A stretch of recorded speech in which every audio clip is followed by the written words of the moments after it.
नमस्कार शिक्षक मित्रांनो, निपुण महाराष्ट्र अभियान उपक्रम अंतर्गत इयत्ता दुसरी कौशल्य लेखन स्तर क्रमांक 10 या स्तरासाठी वर्ग स्तरावर आपल्याला काय काय कृती घेता येईल हे आपण आजच्या या व्हिडिओमध्ये बघणार आहोत. मित्र हो, आपल्याला माहितच आहे की श्रुतलेखन म्हटले की विद्यार्थी श्रुतलेखन करताना चुका करतात, जसे स्वरचिन्ह, विरामचिन्ह, त्यांच्या बोलीभाषेतील शब्द, शब्दांचे अपश्रवण आणि शब्दांचे अर्धश्रवण इत्यादी. परंतु अशा चुका जर टाळायच्या असेल तर अध्ययन अनुभव देताना श्रुतलेखनाचा अधिकाधिक सराव हा खेळातून, कृतीतून आणि साहित्याद्वारे जर देण्यात आला तर विद्यार्थ्यांच्या चुका आपल्याला टाळता येतात.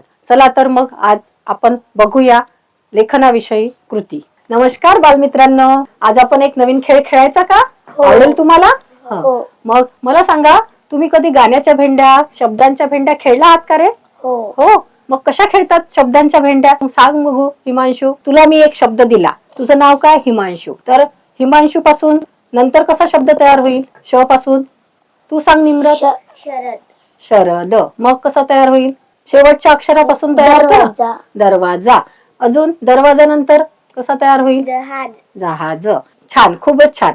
आता अशाच प्रकारे आपल्याला शब्द भेंड्या खेळायच्या आहेत. आवडेल तुम्हाला? आता हा खेळ कसा खेळायचा हे मी तुम्हाला आधी सांगणार. तर मी आधी तुम्हाला एक शब्द देणार, त्या शब्दापासून तुम्हाला सुरुवातीला त्या शब्दापासून एक वाक्य तयार करायचं आहे.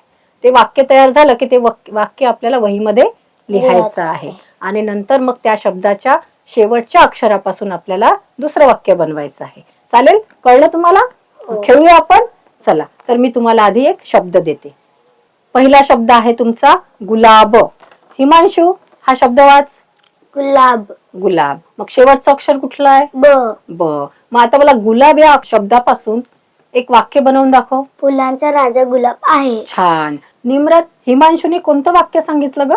फुलांचा राजा गुलाब आहे. छान. लिहिता येईल आता दोघांनाही? लिहून दाखवा मला. फुलांचा राजा गुलाब आहे. लवकर लवकर लिहा. गुलाब. निम्रत, मला सांग, वाक्य संपल्यानंतर आपण काय देतो ग? पूर्णविराम. पूर्णविराम. दिला तू? हो. बघू. छान. तू दिला? हो. छान. मग आता मला सांग, आता कुठला शब्द तयार होईल बघ बरं. शेवटचं अक्षर बघ. ब. ब. कुठलं वाक्य तयार होईल सांग बघू. बदक. बदक शब्द तयार झाला. मग बदक या शब्दापासून मला वाक्य बनवून दाखव. बदक पाण्यात राहतो. छान. बदक पाण्यात राहतो. हिमांशू, म्हणून दाखव वाक्य. बदक पाण्यात राहतो. लिहिता येईल? चला लिहून दाखवा. पहिले बदक हा शब्द लिहायचा, अक्षरे छान काढायची आणि म्हणत म्हणत लिहायचं. बदक पाण्यात. बदक पाण्यात राहतो. झालं निम्रत? हो. वाक्याच्या शेवटी आपण काय दिलं ग? पूर्णविराम. पूर्णविराम. छान. हिमांशू, आता मला सांग, बदक या शब्दापासून दुसरा कुठला शब्द तयार होईल? कासव. कासव. म्हणजे क पासून तयार केला ना तू? कासव. म्हणजे आपला हा शब्द तयार होईल, आहे की नाही? तर कासव पासून मला एक वाक्य बनवून दाखव. कासव हळूहळू चालतो. छान. कासव. निम्रत, काय म्हटलं ग यांनी? कासव हळूहळू चालतो. लिहिता येईल तुम्हाला? लिहून बघा.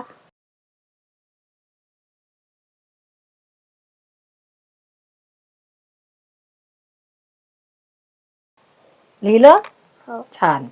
आता आपण अजून एक वाक्य बनवूया. निम्रत, सांग मला आता कुठल्या अक्षरापासून शब्द तयार होईल? व. व. व पासून कुठला शब्द तयार होईल सांग बघू. वारा. वारा. बरोबर आहे? हो. मग आता शब्दापासून मला वाक्य बनवून दाखव. वारा थंडगार आहे. छान. हिमांशू, सांग बघू, निम्रतने मला कुठलं वाक्य सांगितलं? वारा थंडगार आहे. लिहिता येईल? चला लिहून दाखवा मला. झालं. छान. वाक्य संपल्यानंतर आपण काय देतो? पूर्णविराम. दिला तुम्ही? हो. ठीक आहे, मी बघणार आहे बघा तुमचे वाक्य. आता सांग मला हिमांशू, आता कुठला शब्द तयार होईल? कोणत्या अक्षरापासून होईल? र पासून. कुठला शब्द तयार होईल? राजू. राजू. कुणाचं नाव आहे? तुझ्या मित्राचं आहे? नाही? बरं. मग राजू पासून मला एक वाक्य बनवून दाखव. राजू शाळेत जातो. लिहिता येईल?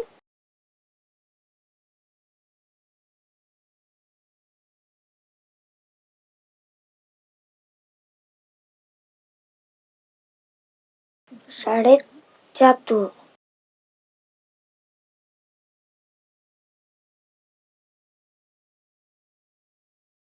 बघू दे ग तुझे. गुलाब, फुलांचा राजा गुलाब आहे. बदक पाण्यात राहतो. कासव हळूहळू चालतो. वारा थंडगार आहे. आणि शेवटचं वाक्य आहे, राजू शाळेत जातो. अगदी बरोबर. अनुस्वार देताना व्यवस्थित असा थोडासा मोठा द्यायचा. तुझे बघू हिमा. वारा थंडगार आहे आणि राजू शाळेत जातो. आता अक्षर थोडे व्यवस्थित काढायचे आणि हा राजू शब्द लिहिताना तू हा ज चा उकार हा मोठा द्यायचा. ठीक आहे. आता दुरुस्त करून लिहिशील. आता हे वाक्य दुरुस्त करून लिहायचं. तुम्ही दोघांनीही खूप छान वाक्य लिहिली आहेत. मी तुमच्या दोघांसाठी देखील पेन्सिल आणेल. ठीक आहे. बघितलं मित्रांनो, याप्रमाणे वर्गामध्ये शब्दभेंड्या हा त्यांच्या परिचित खेळ घेऊन आपण सुरुवातीला शब्द देऊन शब्दावरून वाक्याची रचना आणि दिलेले वाक्य हे श्रुतलेखनाद्वारे त्यांनी वहीमध्ये सुद्धा लिहिलेत. या खेळातून मुलांचं मनोरंजनही झालं, सोबत त्यांचं श्रुतलेखन देखील झालं.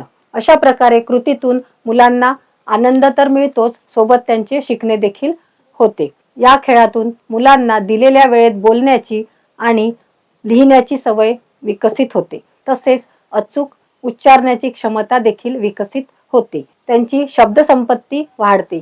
विचारशक्ती, सर्जनशीलता आणि कल्पनाशक्तीला देखील चालना मिळते. मित्रांनो, आपल्याला हेही लक्षात आलेले असेलच की श्रुतलेखन करताना मुलं चुका देखील करतात. जसे अनुस्वार देताना काही मुलांनी छोटे, मोठे किंवा स्वरचिन्ह देताना रस्वच्या ऐवजी दीर्घ आणि दीर्घच्या ऐवजी रस्व अशा प्रकारे देखील चुका लिखाणामध्ये केलेल्या दिसून येतात. सांगायचे तात्पर्य म्हणजेच आपण जोपर्यंत श्रुतलेखनाचा अधिकाधिक सराव घेत नाही तोपर्यंत मुलांमध्ये अचूकता आणि गतीने लेखन हे होणे शक्य नाही. त्यामुळे श्रुतलेखनाचा अधिकाधिक सराव हा खेळातून, कृतीतून आणि साहित्याद्वारे जर केला तर विद्यार्थ्यांचं लेखन हे अचूक आणि योग्य गतीने होईल. वर्गामध्ये आपण याच प्रकारच्या आणखी कृती काय काय घेता येईल हे आपण पुढील व्हिडिओमध्ये बघणार आहोत.